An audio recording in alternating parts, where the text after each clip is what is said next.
Hello મિત્રો, સ્વાગત છે ફરી એકવાર નવા વિડીયોમાં। આજે આપણે વાત કરવાની છે કાંતિ અમૃતિયા અને ગોપાલ ઇટાલિયાની મોરો મોરો સામે આવી ગયા હતા અને શું વાતચીત કરી તે બધું આગળ અમારા વિડીયોમાં જોવા મળશે। તો તમને પહેલા રેકોર્ડિંગ અને વિડીયો સંભળાવી દઉં, તો પહેલા સાંભળી લો। કીધું એમને ગોપાલભાઈ કઈ કીધું? ના, શું કીએ, કહેવાની તાકાત હોય? મેં લખ્યું છે। હા, એટલે મેં અમારે તમારી પોસ્ટ જ જોઈ, એટલે અમે તો તમે આ રેકોર્ડિંગ સાંભળી લીધું હોય છે ને। રેકોર્ડિંગમાં કાંતિભાઈ અમૃતિયા એક વ્યક્તિ સાથે વાત કરે છે ને તે બધું પૂછે છે। ત્યારે કાંતિભાઈ અમૃતિયા કહે છે કે મારે અહીંયા સભામાં કરે છે અમારી જગ્યાએ અમારા મોરબીમાં આવીને મને કોઈ વાંધો નથી। જી હા મિત્રો, એક ભાઈ પૂછી રહ્યા છે તમને કોઈ વાંધો છે? ત્યારે કાંતિ અમૃતિયા કહે છે કે મને કોઈ વાંધો નથી, ભલે સભા કરે। અને ત્યારબાદ આગળ તમને બીજો વિડીયો બતાવો, એ પણ તમે જોઈ લો।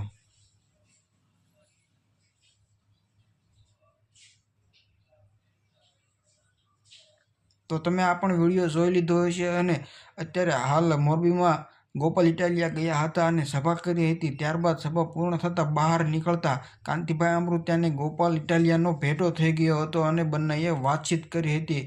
મિત્રો, બંનેએ સારા પાયે વાતચીત કરી, દાંત કાઢ્યા અને એકબીજાનો મોબાઈલ નંબર પણ શેર કર્યો હતો। મિત્રો, બીજું તો ઘણું બધું હતું, પરંતુ આ વિડીયોમાં એટલું જ તે। બસ બીજા વિડીયોમાં મળશું।